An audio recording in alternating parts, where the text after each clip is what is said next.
당신을 만나서 좋았습니다. OKSK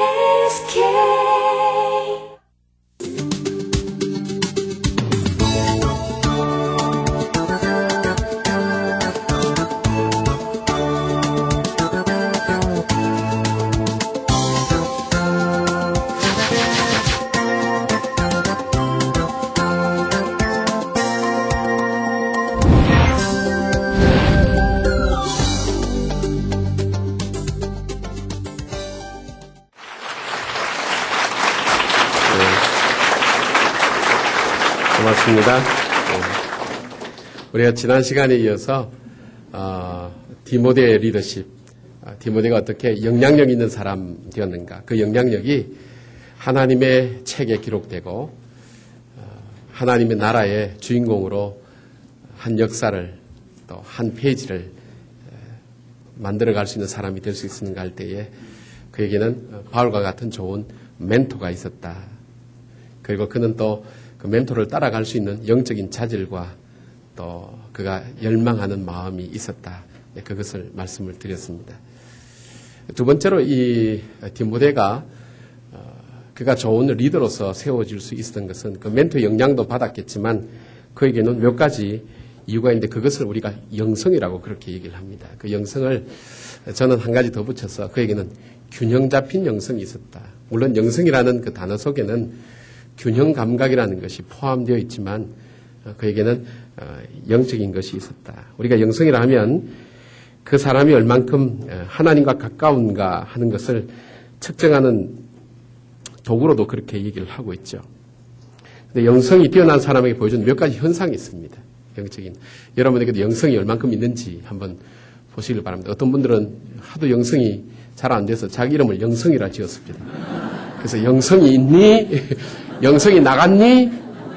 영성이 들어왔니? 영성이 자니? 아니 영성이 생활화 될 수 있도록 그렇게 이름을 짓더라고요. 이름도 참 괜찮은 것 같아요. 어떤 분은 그 이름을 정신이라고 지었어요. 정신이 있니? 정신이 나갔니? 정신이 빠졌어? 뭐 이렇게 이름이 참 중요하죠. 영성이라는 이름을 지어서 또 자기 자신에게 자극이 되는데 영성이 가지는 첫 번째 그 내용 중에 하나는 것은 균형 감각이죠. 이 분별력이라고 그렇게 얘기합니다. 영적인 감각력이 있는 사람. 참 중요하죠. 이것이 정말 하나님이 기뻐하신 일인가, 하나님이 기뻐하지 않는 일인가 하는 그 감각을 이 디모데는 가지고 있었어요.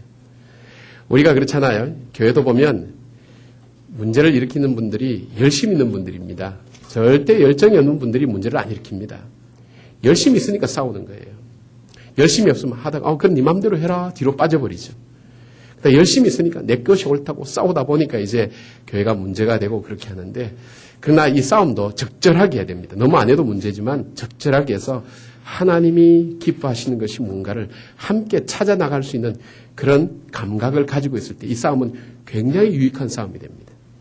우리가 유명한 종교회의나 예루살렘 공의회 같은 경우도 서로의 갈등과 다툼이 있었죠. 그러나 그것을 하나님 앞에서 하나님 뜻이 무엇인지를 찾으면서 자기를 낮출 줄 알고 뒤로 물러설 줄 아는 그 감각, 그것이 하나님의 위대한 일을 만들어내었고, 그렇게 쓰임받은 지도자들이 교회 중요한 역사의 역할들을 감당한 것을 보게 됩니다.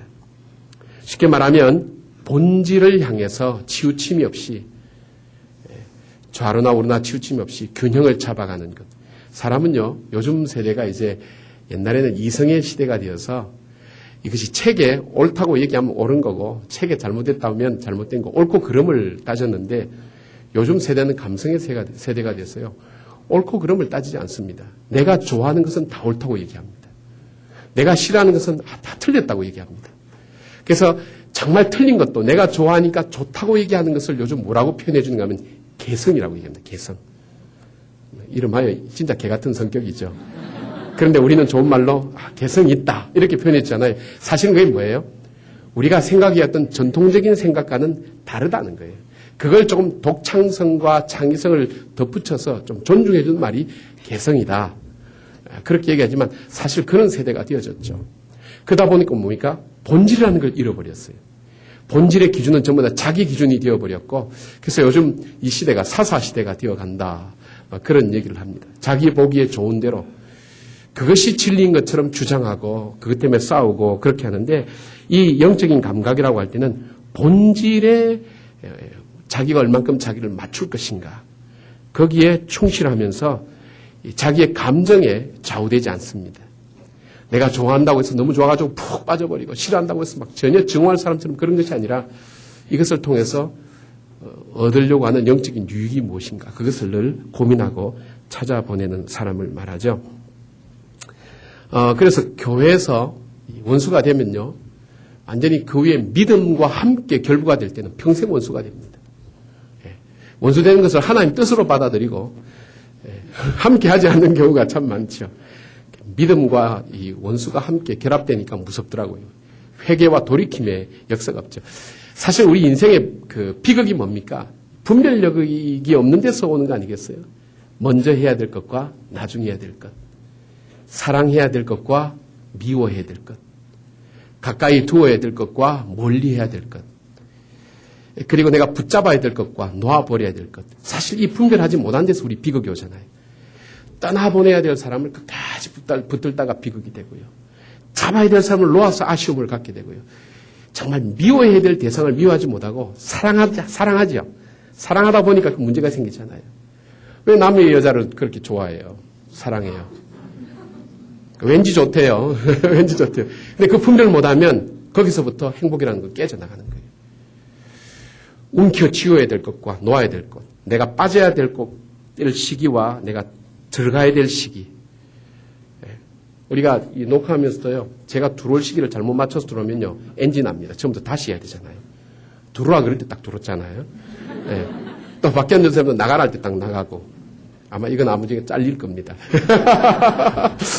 그러니까 이게 우리에게 이 분별력이라는 것이 참 중요한데 이 분별력이 자기 이익에 근거한 분별력이 아니라 자기 철학에 근거한 분별력이 아니라 말씀에 근거한 분별력이 영적인 분별력이에요. 근데 자기 이익에 분별된 것을 자기 경험과 이성에 분별된 것을 절대화시키고 신앙화시키는 그런 문제가 얼마나 우리 교회 주변에서 많이 볼 수 있는가. 우리에게 정말 중요한 것은 본질에 근거한 그런 면에 흔들리지 않는 것을 우리가 찾는 거죠. 그래서 디모데를 보면요. 디모데서를 보면 몇 가지 나오는데 그것이 복음과 율법에 대한 균형 감각이 있었어요. 이 사람이 이 유대인들이 예수를 믿고 하나님의 자녀가 되었을 때요. 그들이 옛날에 구원을 받는다는 그 개념은 어릴 때부터 들어왔던 것은 계명을 지키라는 거거든요. 십계명 지켜라. 율법에 맞게 살아라. 그래야만이 구원을 받는다. 10가지 계명 우상 숭배하지 말고 우상을 만들지도 말고 절하지도 말고 여호와 이름 망령되이 하지도 말고 안식일을 거룩하게 지키고 부모를 공경하고 이 율법을 지켜야 구원을 받는다. 그것이 그 사람들 속에 계속 뼈저리게 박혀왔던 생각이거든요. 그런데 예수님께서 우리 율법을 다 지킬 수가 없잖아요. 우리 율법이 옳은 줄 알지만 우리가 구원받는 길이 2가지가 있잖아요. 율법을 다 지키면 구원받습니다. 근데 불행히도 우리 율법을 다 지킬 수가 없습니다. 그래, 그런 얘기 나오지 않습니까? 정말 착한 사람이 있었어요. 정말 착한 사람인데 그 사람이 그냥 너무너무 못되게 하는 그 사람을 한 사람 말을 안 들어서 죽여버렸어요. 그래서 재판관 앞에 섰을 때 얘기합니다. 판사님, 저는 살아오면서 너무너무 좋은 일을 많이 했습니다. 이유를 얼마든지 증빙서를 다 갖다 붙이는데 제가 지금 죄 딱 한 가지는 정말 죽어야 될 사람 한 사람 죽인 죄밖에 없습니다. 수만 가지의 좋은 점, 한 가지 죄를 보지 마시고 긍정적으로 보시고 저를 살려주십시오. 될까요? 그 사람의 온몸의 구석은 뭐 때문에 그러죠? 지은 한 가지 죄 때문에 구속되는 거 아니겠어요? 율법이 그런 원리예요. 율법은 성경에 보면 한 가지만 어겨도 다 어기는 것이 되는 거예요. 우린 율법을 지킬 수가 없어요. 그래서 율법 앞에 서면 우린 절망합니다. 율법을 가지고 계속 외치고 이건 이래야 됩니다 하면요. 가슴이 뜨끔뜨끔하니까 우리가 자극은 되죠. 그러나 거기에 복음은 없어져요. 좌절감과 나는 별 수 없는 인간이구나. 계속 우리를 낙담시키는 그런 상황이 일어난단 말이에요. 그런데 또 하나 율법이 없는 복음은요. 인생에 있어서 기준이 없어요. 구원받은 사람의 삶의 기준이 없어요. 율법이라는 것이 폐기 처분돼야 될 게 아니거든요. 하나님 앞에서 우리에게 굉장히 중요한데 우리의 구원은 율법을 지키면 그리스도께서 이 땅에 오셔서 우리의 죄악, 우리가 율법을 지키지 못하는 그래서 죄인됨 될 수밖에 없는 그 죄인됨을 씻어주는 의미가 아무것도 없어지는 거예요. 그러니까 십자가의 구원, 예수님의 십자가의 구원, 그 복음과 그러니까 구원받을 수 없는 죄인들이 구원받을 수 있다고 들려주는 그 복음과 그리고 이 율법의 이 조화를 잘 이루는 사람이에요. 디모데가 보면. 구원은 하나님께로부터 오고 예수 그리스도의 보혈의 피로 십자가로 말미암아 구원이 이루어지지만 그러나 이 율법은 율법의 제3의 사용이라고 그렇게 어느 신학자가 이름을 붙였습니다마는 율법을 통해서 우리의 삶이 구체적으로 구원받은 백성의 삶이 어떠해야 될 것인가를 잘 균형 감각을 가지고 있었습니다. 예수만 믿으면 돼, 기도만 하면 돼, 그것이 아니라 기도와 더불어서 그 기도에 합당한 우리의 삶이 어떻게 달라져야 될 것인지를 찾는 부분이 많죠. 많은 경우에 신앙생활하는 사람들 중에요, 굉장히 이런 분들 많아요. 구원은 하나님의 능력으로 되고 하나님의 선물인데 뭐 우리가 착한 일 이거 뭐 어차피 못할 건데 그냥 할 거 뭐냐, 구원받은 백성으로 그냥 살면 되지. 그런데 구원받은 후의 삶도 우리에겐 참 중요하거든요.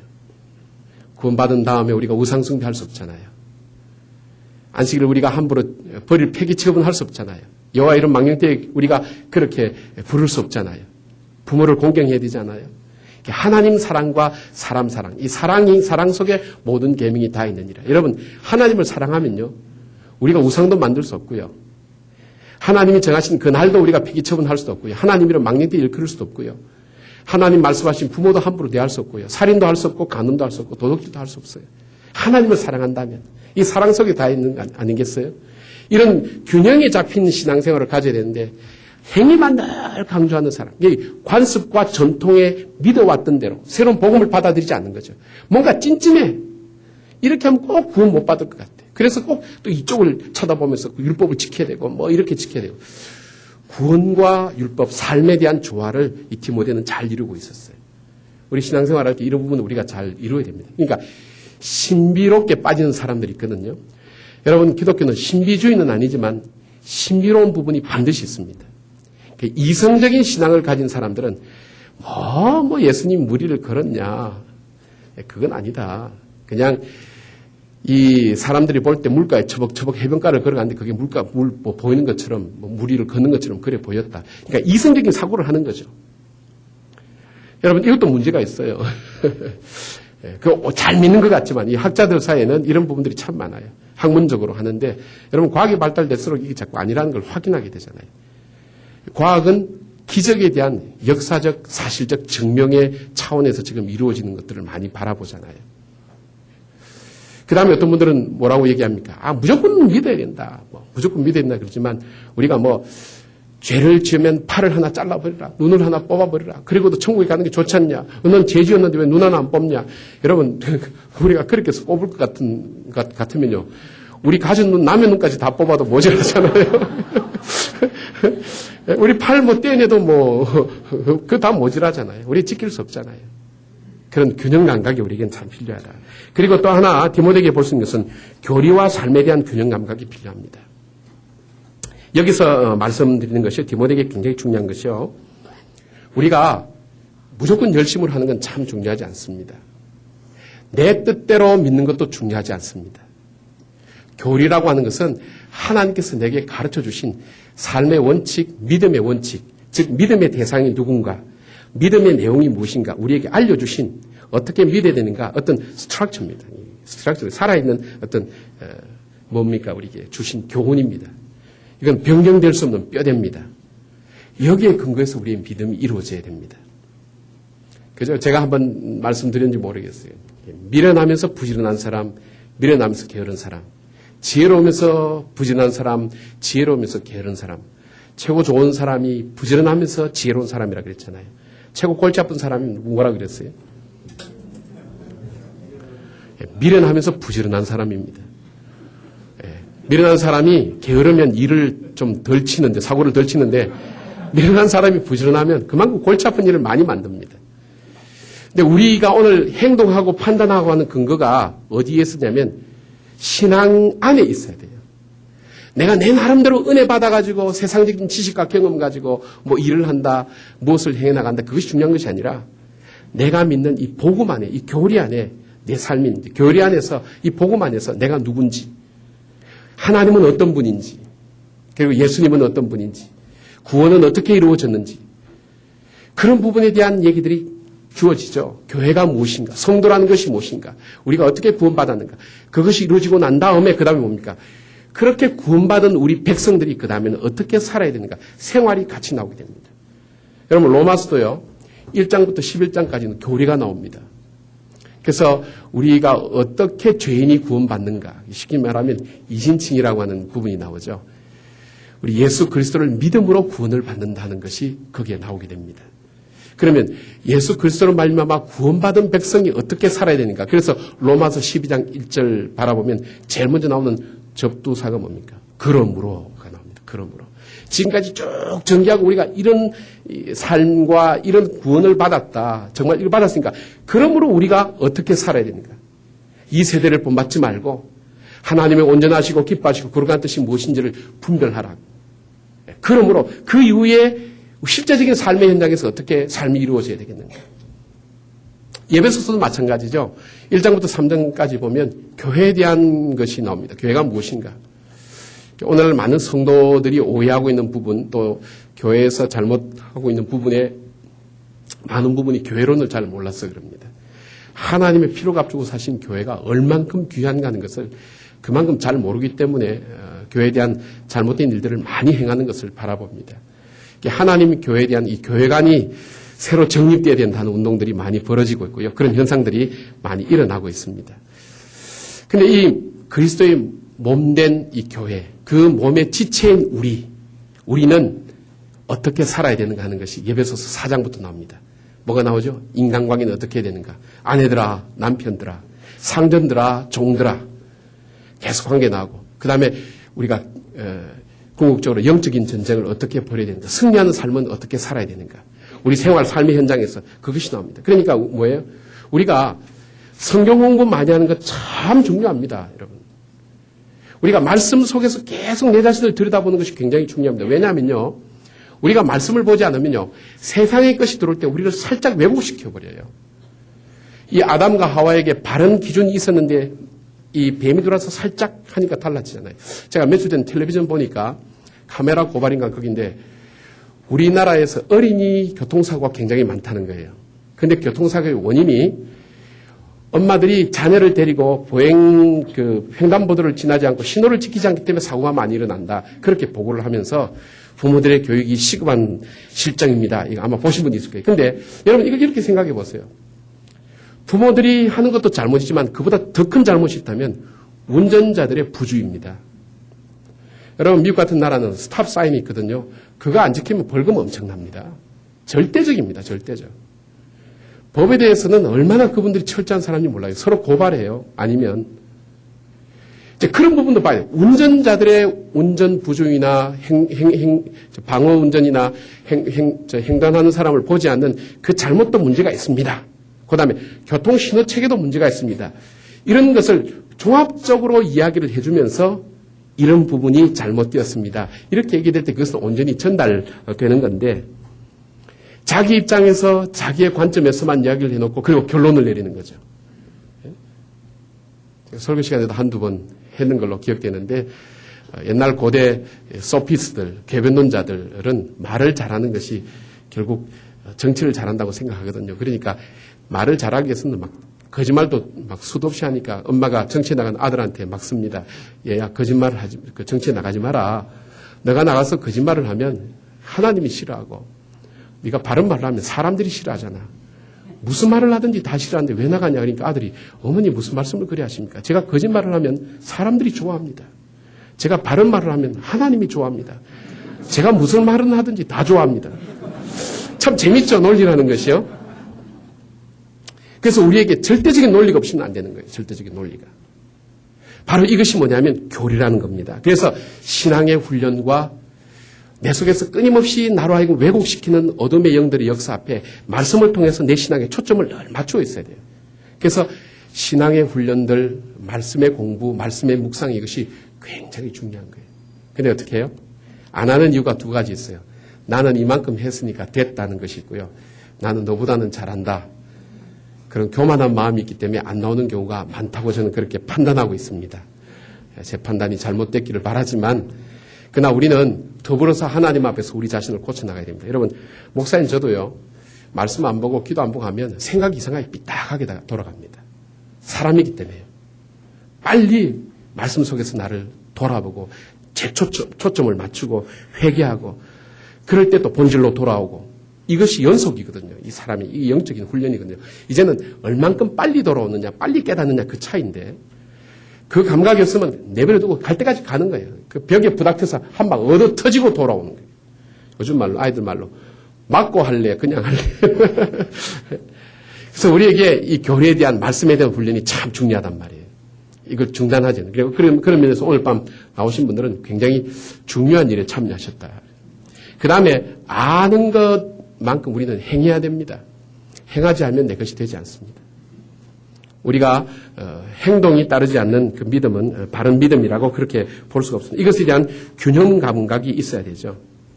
오늘날 리더들의 문제가 뭡니까? 말하는 것과 실천이 다르죠. 믿음과 행위가 너무나 다르다는 것이 있죠. 그래서 올바른 믿음의 근거에서 올바른 행위를 하는 균형 잡힌 영성이 디모데로 하여금 영향력 있는 사람이 되겠습니다. 여러분, 바른 마음 가지고요, 하나님 말씀의 근거에서 나갈 때는요, 사람들이 다 설득됩니다. 돌아옵니다. 그리고 환경이 그렇게 변화되어 갑니다. 내 거짓된 어떤 욕심과 내 욕심을 가지고 하려고 할 때는 나중에 결국 서로가 돌아섭니다. 상처받습니다. 그래서 우리 중심이 하나님 중심에 있고 바르게 나갈 때는 조금 달라도 초조해하지 말고 계속 기도하면서 그 부분에 대해서 내가 부족한 면이 있는지 살피면 하나님께서 그 부분을 바로 이끌어갈 수 있는 지혜를 우리에게 인도해 줄 수 있습니다. 또 디모데는요, 믿음과 착한 양심의 분별을 가지고 있었어요. 양심이라는 게 뭐냐 하면 이렇게 표현을 했어요.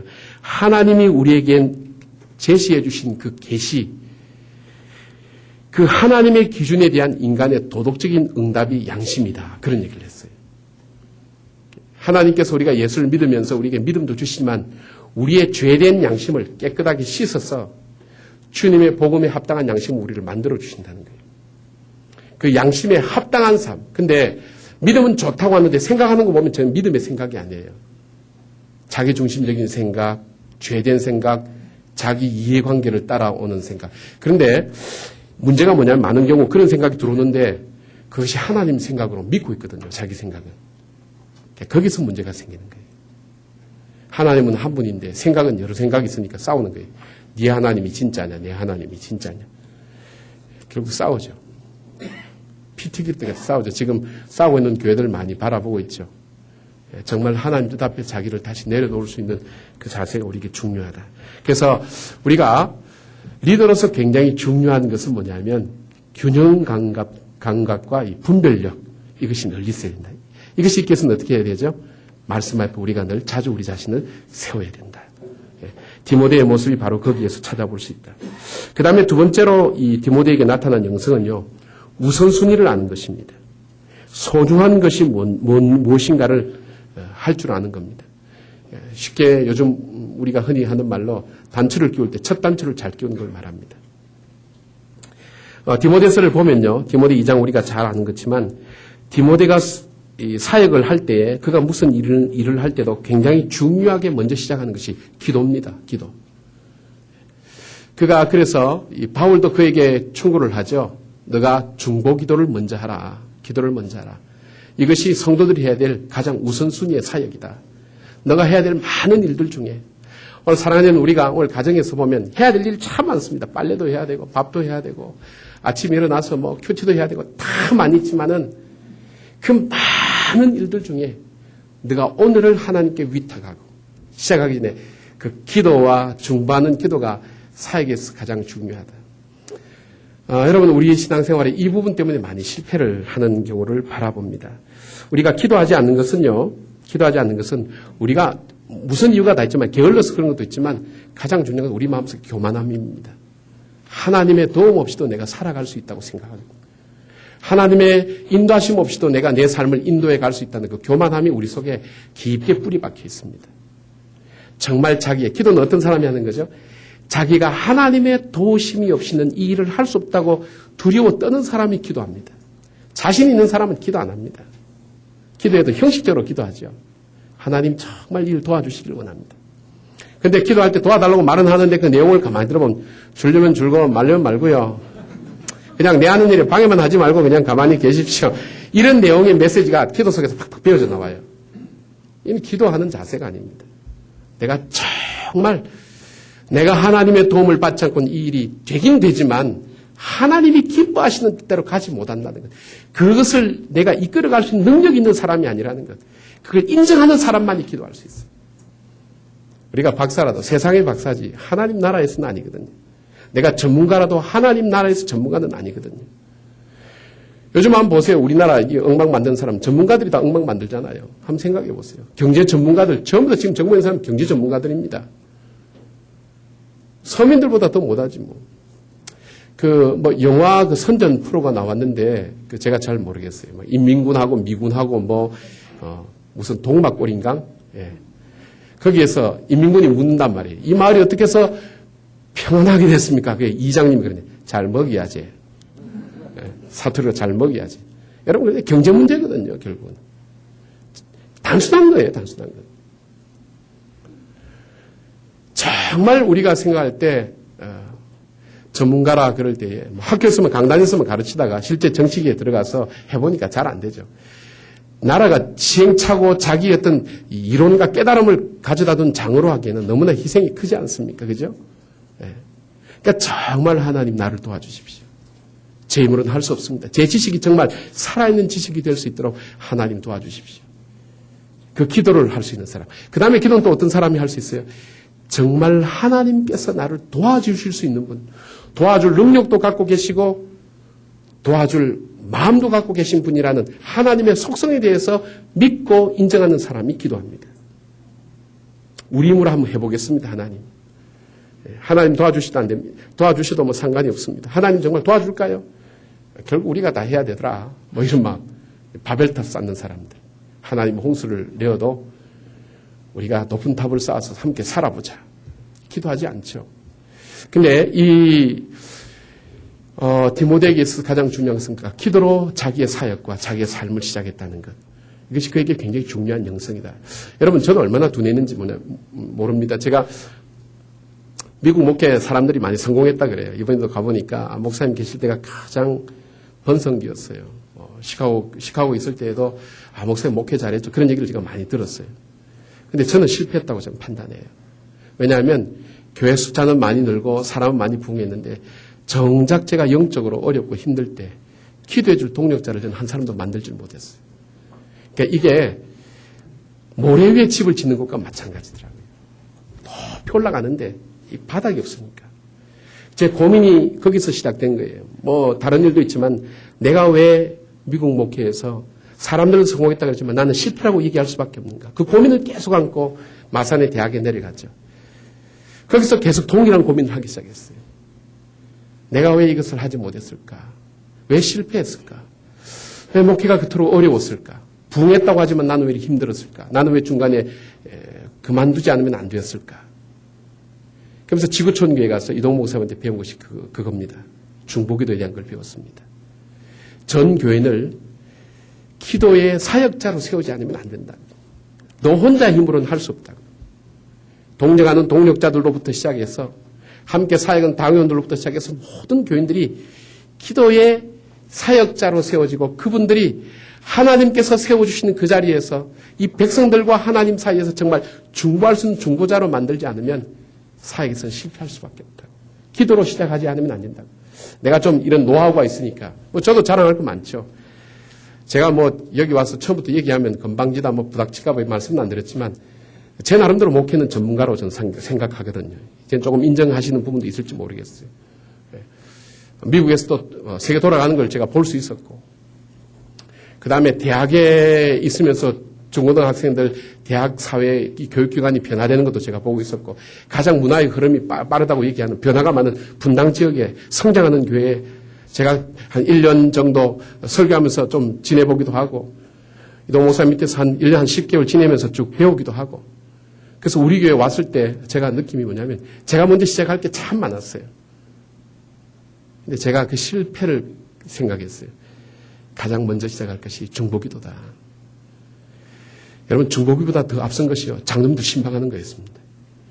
막 저보고 얘기하는 게 신방부터 먼저 하라고. 막 권사님들부터 열심히 하고 장로님들 신방하고 장로님들보다는 오히려 권사님들부터 먼저 해야 될 거다. 뭐 주에서 얘기 많이 합니다. 왜냐하면 장로님한테 못 배워서 쫓겨난 목사는 없어도 권사님한테 못 배워서 쫓겨난 목사가 허다합니다. 권사님이 우선순위다. 그렇게 해서 이 중보기도를 세워나갈 때에 여러분 우리 교회가 저도 영향력이 참 미미합니다. 저도 뭐 솔직히 제 역량에 넘치는 교회입니다. 제가 성도님들과 이 교회의 많은 문제들 또 많은 과제들 한국교회에서 갖고 있는 이 비중들 우리 교회가 규모는 뭐 다른 교회보다 좀 작을지 모르지만 영향력이 있어서는 굉장히 앞서 있거든요. 지금 현재 보면 외국에 나가도 뭐 얼마든지 알려져 있는 그런 교회인데 정말 하나님 기도하지 않고는 되지 않는구나. 저는 그런 면에서 기도의 동력자들이 많이 있어야 된다. 그런 생각을 합니다.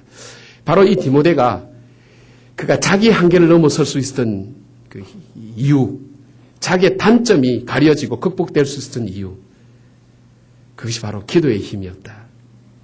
여러분 전들 단점이 없겠습니까? 얼마나 단점 많습니까?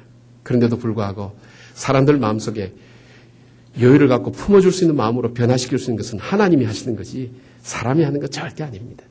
여러분 저와 여러분이 인간성을 보십시오. 이해하는 마음보다는 오해하는 마음이 훨씬 더 많습니다. 그죠? 오해하는 말 한마디만 딱 던져놓으면요. 그 마음에 파문이 일어나기 시작하면 밑에 막 확 뒤집어 일어나는데 그건 이사에서 보는 밑에 있는 찌꺼기가 막 올라옵니다. 그 정도로 얼마나 우리 본색을 다 드러냅니까? 우리 마음을 안정시켜주고 붙들어주는 것. 성령께서 해주셔야지. 그래서 제가 어느 순간부터 제가 마음을 바꾼 게 있어요. 사람이 부응하거나 사람이 사람을 바꾸지 못한다. 하나님께서 하셔야 된다. 그러고 나니까 제 마음이 얼마나 편한지 모르겠어요. 저는 참 이 방향으로 꼭 가야 된다 했는데 그것보다 더 앞서야 될 것이 기도다. 인간의 고뇌가 뭔지 압니까? 정말 하나님과 우리 사이에 중재자가 없다는 것. 그때 우리 모든 성도들이 함께 중보기도의 자리에 선다는 것. 또 중보기도의 자리에 설 수 있도록 도와준다는 것. 그래서 우리 자녀들로 하여금요. 엄마 아빠를 위해서 기도하게 만드셔야 돼요. 저희 꼬맹이는 토요일 되면 우리 아빠 설교 잘하게 해주시고 집에 잘 들어오게 해주시옵소서. 참 모든 자녀들이 엄마 아빠의 중보주의 기도자가 될 수 있도록 하고 여러분도 그 자녀의 중보 기도자가 될 수 있도록 서로 가정 안에서 교회 안에서 부서 안에서 이런 일들이 일어날 때 어떤 역사가 일어납니까? 내 욕심이 이루어지는 것이 아니라 하나님의 뜻이 이루어진 역사가 거기에서 일어납니다. 이 디모데는 그 원리를 알았던 사람인 것을 보게 됩니다. 그게 세 번째로 이렇게 보면 이 디모데의 리더십이 어디서부터 생겨났느냐. 바울이라는 좋은 멘토가 있었다. 그러니까 영적인 감각이 있었다.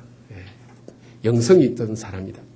그리고 또 하나 볼 수 있는 큰 위치는 그의 자기관리 능력입니다. 자기관리 능력. 요즘 은퇴하시는 목사님들 보면요. 참 부럽습니다. 전에는 그냥 단순히 부럽다고 생각하지만 마음속으로 나도 저렇게 명예롭게 은퇴할 수 있을까?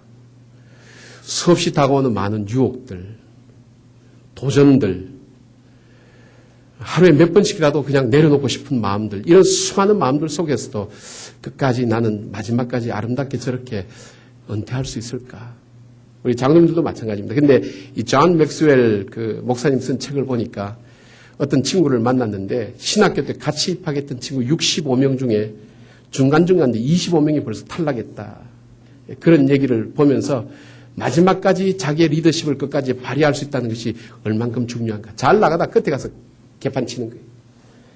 그래서 저도 은퇴를 위해 지금부터 기도합니다. 왜요? 저는 사람들 나무라지 않습니다. 제가 겪어보니까 그 상황 되니까 저도 똑같이 되더라고요. 지금부터 내가 하나님 앞에 준비하고 기도하지 않으면 그때 되면 비슷한 추태를 저도 벌릴 가능성이 상당히 많다 저는 생각합니다. 나이가 들면서 찾아오는 욕심들, 그 다음에 아쉬움들, 이 모든 것들이 우리로 하여금 떠나야 될 때, 있어야 될 때, 나서야 될 때, 물러설 때를 분별하지 못하게 만드는 일들이 한국 교계에 많이 일어나고 있잖아요. 그래서 이런 부분들이 우리들 속에 자기관리의 영역 속에 참 잘 들어가야 된다는 것을 보게 됩니다. 이동호 목사님 글을 보니까 리더에게 늘 따라다니는 질문이 있다고 그렇게 했습니다. 첫 번째가 그는 얼만큼 신뢰할 만한 지도자인가 하는 것이 계속해서 따라다닌다는 겁니다. 도덕적인 면에서 교인들에게 신뢰를 받을 수 있는가, 기능적인 면에서 하나님 말씀을 잘 양육하고 가르칠 수 있는 효율적인 능력을 가지고 있는가? 그리고 불신자들에게조차도 신뢰받을 만한 인격을 갖추고 있는가? 쉽게 말씀드리면 여러분 자녀들이 여러분을 부모로 바라볼 때 우리 엄마 아빠는 정말 신뢰할 만한 부모인가? 정말 우리 엄마 아빠만은 틀림없다고 그렇게 이야기할 수 있는 부모인가? 그럴 줄 알았어. 이렇게 얘기 듣는 부모인가? 엄마 마음은 알겠는데 엄마 나 잘해. 이렇게 들을 수 있다. 그런 얘기는 좀 꽤 듣죠? 예, 말씀하지 않아도 꽤 공감하리라고 생각합니다. 우리가 그렇게 살지 못했기 때문에 그렇죠. 예. 두 번째 질문이 리더는 바람직한 인간관계를 맺고 있는 지도자인가? 예? 인간관계라는 것은요, 그 사람이 가지고 있는 인격의 드러난 모습입니다. 인간관계는. 그가 어떤 인간관계를 맺느냐에 따라서 그 사람의 인격의 현주소를 우리가 보게 되는 것입니다. 그래서 인간관계라는 게 참 어렵죠. 저도 인간관계를 꽤 잘한다고 저는 생각하는 사람이거든요. 또 잘 해왔고요. 저하고 살아면서 그렇게 원수된 사람이 저는 별로 없거든요. 최근 들으면서 계속 이런 문제가 몇 가지 반복되면서 제 마음속에 내가 뭐가 잘못된 리더자인가. 계속 미국 가서도 그 고민한 거예요. 내가 무엇이 잘못된 리더자인가. 목사님들 만나면, 선배 목사님들 만나면, 목사님, 제가 이런 문제가 있는데요. 제가 어떤 부분이 잘못되어 있습니까? 심각하게 고민하지 않을 수가 없어요. 근데 관계의 문제라는 것이 굉장히 중요합니다. 그래서 자기가 맡겨주는 그 직분과 사역에 합당한 섬김의 자세를 가지고 있는가. 리더십 중에 가장 저급한 리더십이 뭐냐면 포지션 때문에 받는 인정은요, 가장 낮은 단계의 리더십입니다. 보면 왕이 왕관을 딱 쓰고 있는데 거울에서 사람이 딱 튀어나오면서 사람들이 너의 인격을 보고 존중하는 줄 아느냐. 네 머리에 쌓인 왕관을 보고 존중하는 거다. 여러분, 내가 목사라는 것 때문에 나를 존경하고, 내가 아빠라는 것 때문에, 엄마라는 것 때문에, 장로라는 것 때문에, 권사라는 것 때문에 사람들이 나를 존중한다면 그것이 내가 존중받을 수 있는, 인정받을 수 있는 유일한 것이라면 가장 저급한 단계의 리더십이라는 거예요. 우리 속에 마음으로 정말 얻을 수 있는 그 리더십이 어디서부터 나오는가? 정말 하나님 앞에서 인정을 받을 만한 그런 권위를 갖는 그런 관계를 말하는가? 그래서 인간관계라고 하는 것은 그 사람의 인격이 어떤가를 테스트해 볼 수 있는 가장 기초적이면서 중요한 것이 되죠. 그 다음에 세 번째 질문이 그는 책임 있는 지도자인가? 두 가지 영역을 말합니다. 가정 속에서 책임 있는 사람인가? 책임 있는 아버지와 어머니인가? 책임 있는 자녀인가? 자녀로서 책임을 지고 부모를 잘 섬기고 있는가? 책임 있는 아내인가? 책임 있는 남편으로서 잘 하고 있는가? 또 가까운 가족들에게도 책임성이 있는지 이 부분을 계속 묻습니다. 그리고 자기 삶의 현장인 사회에서 그는 얼만큼 책임적인 존재인가 하는 것을 묻는다는 겁니다. 근데 이 디모데에게는요, 사람을 볼 때, 인간관계를 볼 때 디모데서를 보면요, 하나님의 권속으로 보았어요. 사람을 참 잘 대했어요. 그러면서 그 사람이 대할 대상을 따로따로 분리해서 봅니다. 늙은이를 대할 때 어떻게 대하라. 젊은이를 대할 때 어떻게 대하라. 과부 등 불쌍한 사람을 대할 때 어떻게 대하라. 그래서 자신의 상황과 위치에 따라서 또 사람의 위치와 상황에 따라서 어떻게 대할 것인가 하는 것을 이 디모데는 잘 훈련되어 있다고 그렇게 볼 수 있습니다. 늙은이를 대할 때, 연세 많으신 어른 대할 때 젊은 사람 대하듯이 툭툭하고요. 젊은 사람 대할 때, 잘못 대할 때 그건 문제가 있지 않습니까? 그죠? 윗사람과 아랫사람의 관계, 또 섬겨야 될 대상과 섬김을 받아야 될 대상, 마찬가지 아니겠어요? 그 관계가 혼란이 일어나면 우리가 어렵다. 그렇게 볼 수가 있죠. 그래서 이 디모데는요, 자기 자리를 지키면서도 하나님과의 관계와 그리고 사람과의 관계 속에서 주님의 영광을 드러내는 이 관계를 참 아름답게 잘한 모습을 보게 됩니다. 그래서 이 디모데가 가졌던 하나님의 사람이 되기 위해서 바울의 가르침을 따라 지켰던 그 원칙이 있어요. 그게 뭐냐? 바울이 디모데서의 마지막엔 너 하나님의 사람아. 여러분은 사람들로부터 듣고 싶은 말이 어떤 말이 있어요? 우리 아빠 최고야 그런 말입니까? 수고했어요. 보니까 가장 듣고 싶은 말이 수고했다.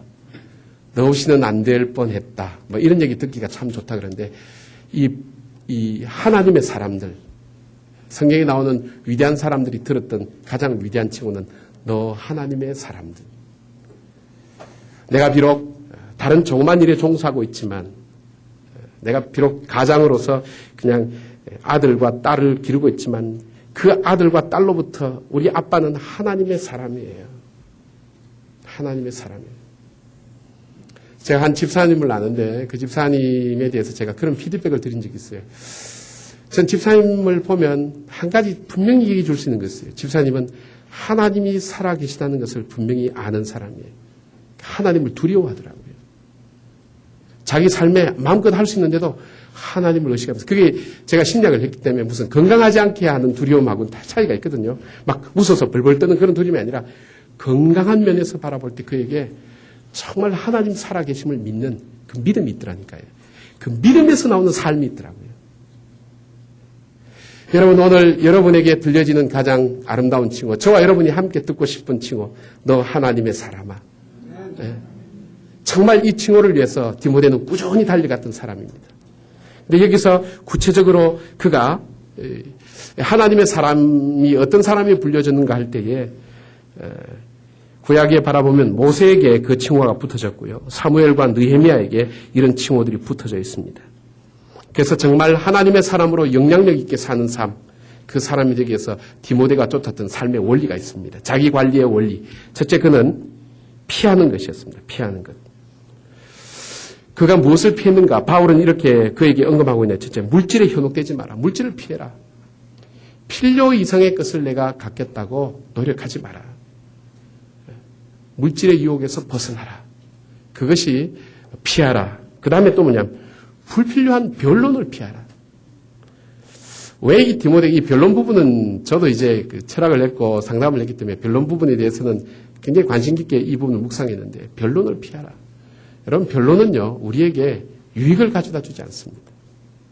여러분 믿지 않는 사람과 길거리에 토론을 했어요. 하나님이 살아계신가 안 계신가 막 대화하다가 이 사람 완전 묵사발을 만들었어요. 하나님 살아계신다고 인정할 수밖에 없었는데 문제는 이 사람 예수를 안 믿는다니까요.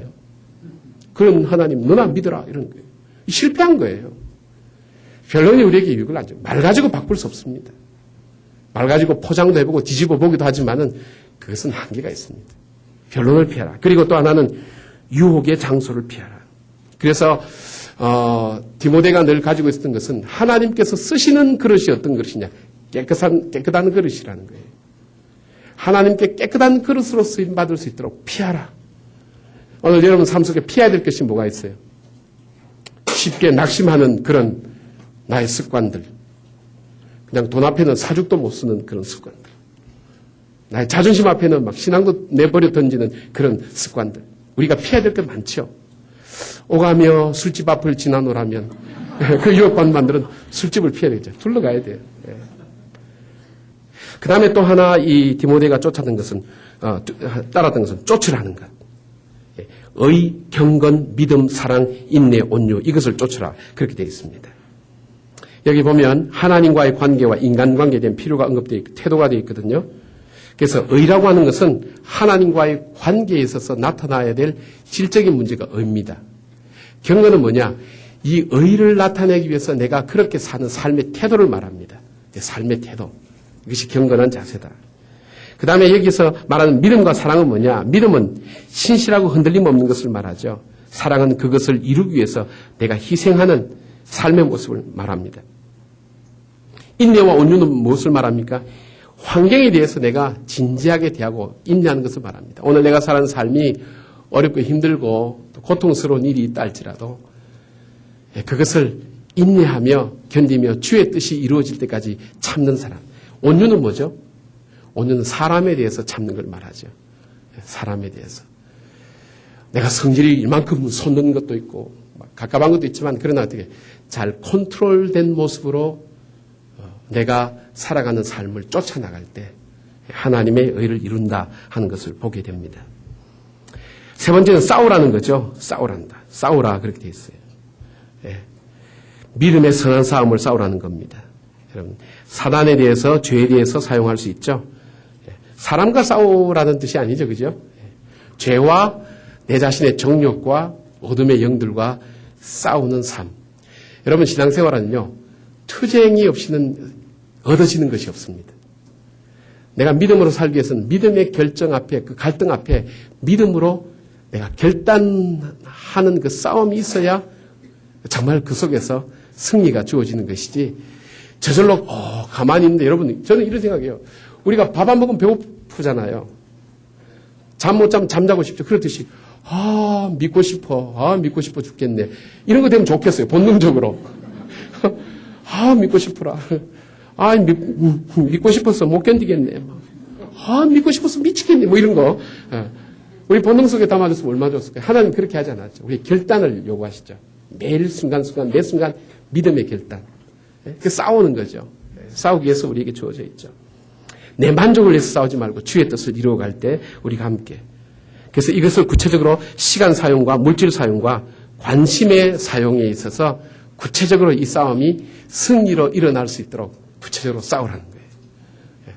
여러분은 물질 쓰는데 신앙적인 것과 싸운 적이 있습니까?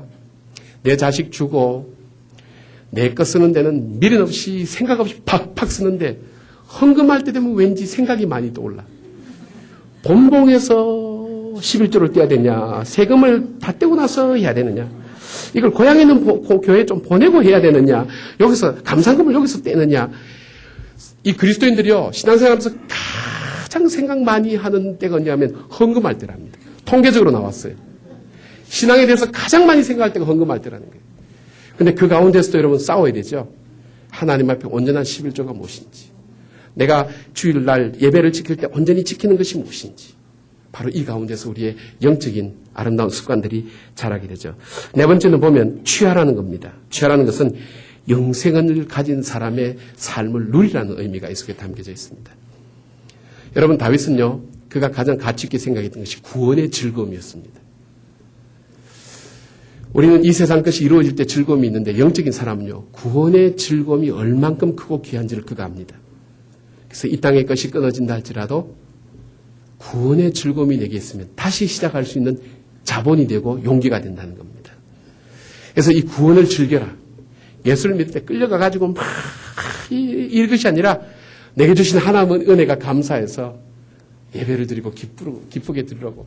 찬송 부를 때도 손 올리라 그러니까 저 사람은 맨날 손 올리라 그러니까. 제가 찬송할 때 참 싫었던 목사님요, 반복해서 부르는 목사님들 있잖아요. 1절부터 4절 불렀으면 끝이지. 1절부터 다시 1절 이러면 중고등학교 다닐 때 정말 밉더라고요. 정말 팔을 올린 분위기는 안 되는데 여러분 다 같이 두 팔을 들고 찬양하겠습니다 이럴 때면 안 올릴 수도 없고, 요즘 저도 가끔 그럴 때가 있거든요. 안 올릴 수도 없고, 감동 오는 대로 좀 하지, 다 같이 일어나라고. 한 80%좀 분위기가 됐을 때는 괜찮은데 싫더라고요. 근데 이것도 뭐예요? 우리 속에 내가 즐겨야 되는 거예요.